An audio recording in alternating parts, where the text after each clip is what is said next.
Hey guys, Kat here, and well, I recently finished a podcast of Markiplier, Jackson Skyway, and Bob from Indie PopCon, and of course there was an ad before it. I don't know, I've just been thinking, and well, I mean, you know what? Not much detail, not deep explanation, or this thing is gonna be more than the 15-minute upload limit for making an exact duplicate of your channel, and I still thinks it's the original. Also, I don't know what happened. The only reason I tried to make another channel called Mary Smith instead of remaking Cat Combo is because I thought that I could get back the actual channel of the first one. So, what can you do? But, I think some people need this talk. I've been trying really hard not to see someone mess up and laugh. And, well, at least for me, I look in the mirror and I see someone that is an outcast, that isn't the average person, and I just make that personality fit me. For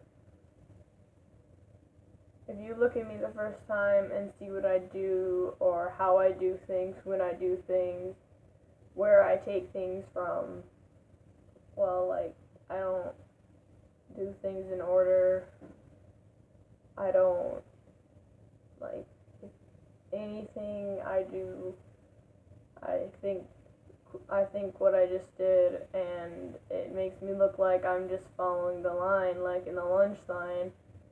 People will be taking from the first row, and I'll be taking from the skim milk cartons, and everyone else is taking chocolate milk, or I'll be taking from the second row when people are still clearing out the first row of things that they set up in like containers. Because, you know, I hope when we were at the courage retreat, they asked like what something we fear from peer pressure, and I said fitting in, and I hope that the group leader understood that that was the fear of fitting in, not the lack of grammar of not fear of not fitting in. Because I mean, I wear rainbow cat shoes. I wear a sweatshirt with Pikachu ears. Um, hard to see. That's the original Cocoa Puffs guy. I try to do things that stand out. And, I mean, people ask me why I listen to YouTube music. Because, people are always like, what are you listening to? I'm like, you wouldn't know it, which is probably true. And, I mean, I guess not a fan of the things on the radio, but you listen to music that people would be like, oh, that's my favorite song. It just makes it that much more unique when you're one of the few people that can do that. And when you can actually, like, get used to expressing yourself like that, you connect with people just that much more relatably. I mean, there are friends that I have out there at school and everything that like a lot of the same things, down to what music I listen to or who I'm subscribed to. But I don't know. I try to stand out. And it's not because I hate fitting in. It's because fitting in, if you think about it, like I said, not fitting in again. What Discord says, what fun is there in making sense? What fun is there following the crowd?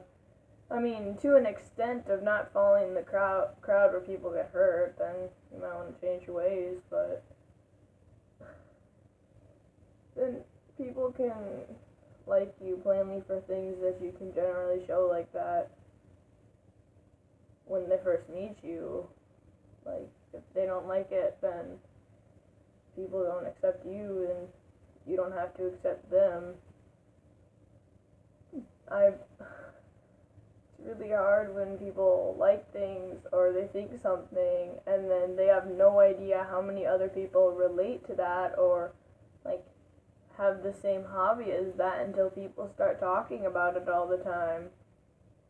Like there are some girls in my grade that talk about Dan and Phil all the time. I don't know. I didn't know anyone else really watched them. So I've also, during the Courage Retreat, have recently made up with one of my, no, actually my oldest friend. That was actually my friend. Like, when you're little and, oh, no, never mind. Not my oldest friend overall, but my first friend that was from Skyview. Risa. She is, when everyone was dismissed at the end of the day, she came up to me and said, "Hey, do you remember me?" And I'm just like, "Yeah." And even she had no idea why we stopped talking. I don't know, I guess I just kind of forgot about her one day, and I feel really bad about that. But, you know, people will come and go, and, I mean, bad part is the way that I live is, well, there's no bad part unless you actually want to get candy from the teacher when they start doing that for not being able to remember your name. So I hated when I was little.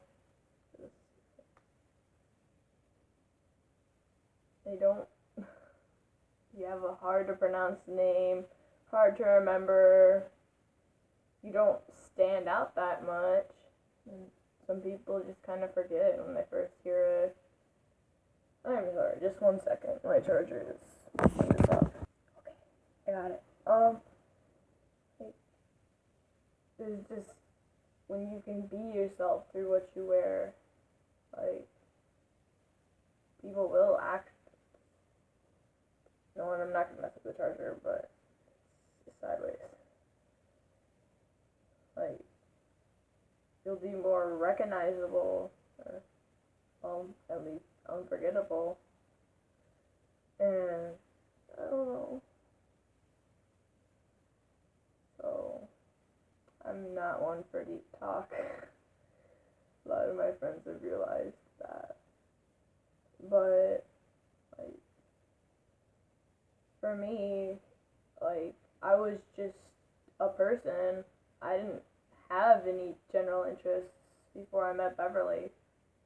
Because Beverly recently told me that when we first met, she was trying to do everything she could to get me interested in the exact same things as her, and that has almost fully successfully happened, down to a really lot of specific things, whether it's family-wise or really, really, really mild hobby-wise. We've gotten into almost identical things, and I mean, that's kind of what you want in a best friend, is everything that's relatable.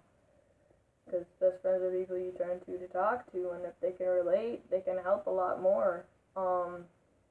But, well, yeah, I'm terrible at this. Oh yeah, well, I was just a person. I really had no idea what to be interested in, what not to be, and no one ever really talked to me. Well, besides, you know, when you're little, no one's any group of friends, and everyone's everyone's friend. Rachel was one of the people that actually, like, generally talked to me, so thank you, Rachel. I was a person. I had I had a little bit of an anger issue, and, well, people say being yourself is good, but at the time I didn't know what was myself. I was just doing what I naturally do, not exactly bad, but, like, not talking to anyone, being a lot more independent, well, to the extent of on the bus, at least, not talking to many people. And, well, no one started talking to me. Okay, I'm gonna leave Beverly out of the exceptions to that because we met in second grade and that was the year after I moved to Skyview. So I'm gonna leave her out of these examples, but pretty much no one had ever talked to me, and I had a talk with someone who I'm pretty sure if anyone knew me, they could assume who it is or was, and they talked with me, and they said, "Do you have any friends at school?" I'm like, "Not a lot," and I don't know, maybe people just don't want to talk to me, and she said, "Well, what if they're scared?" I mean, that was a question that back then I probably should have gotten offended by, but I didn't. I just realized that was probably actually true. Then I just tried to be more social all the time, and when I finally came to full means to how to like be actually social, I had been drawing a lot because Beverly got me into that too. The deeper meaning, Beverly wasn't the first person that taught me to, but you know what, that's a topic for like another day, I don't know. And Annie, another girl from our school, I had been leaving the classroom and she was coming in, and she said, "You inspired me to draw," and I'm just like, "Really?" She's like, "Yeah, well, not Pokemon, but plants from Plants vs. Zombies." And when Beverly had moved that fourth grade, I should mention, I had turned to her to become my new friend to hang out with, and she introduced me to some other people, and in sixth grade, I had talked to her group of friends, and they were the people that love video games, fans of YouTube. Some of them really like anime. They talk a lot. All of them are. They always try to be funny and stuff. And eventually, I got so used to talking to people that fit that description that I met people like that, and I adapted to that. I mean, to the extent of going from pigtails to a single ponytail that year, I don't. That was a pretty big change.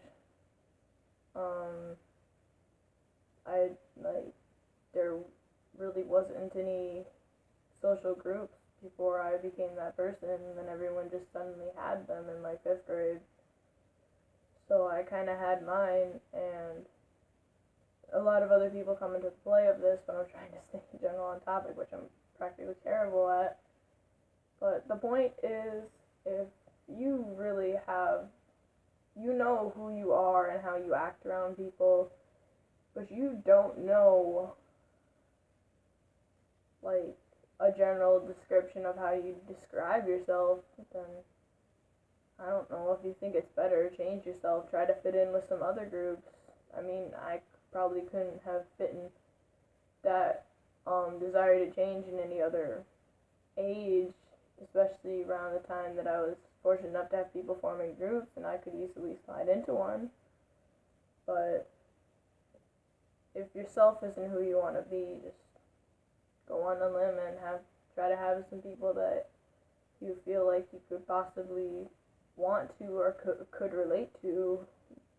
Go for it. I mean, to an extent, there are bad people out there, but just try to fit in with other people. But if that makes sense, try to be yourself or who you're trying to be there at the same time.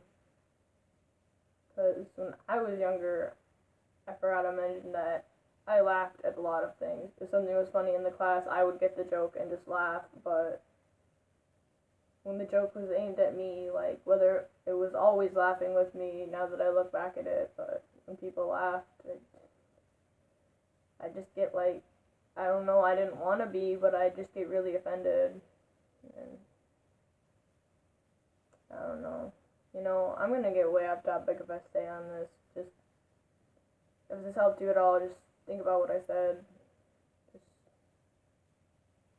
want to help people try to experience something similar to this so that they can just actually feel like people care about them, or when they get to know you, will really strongly. And Well, good luck.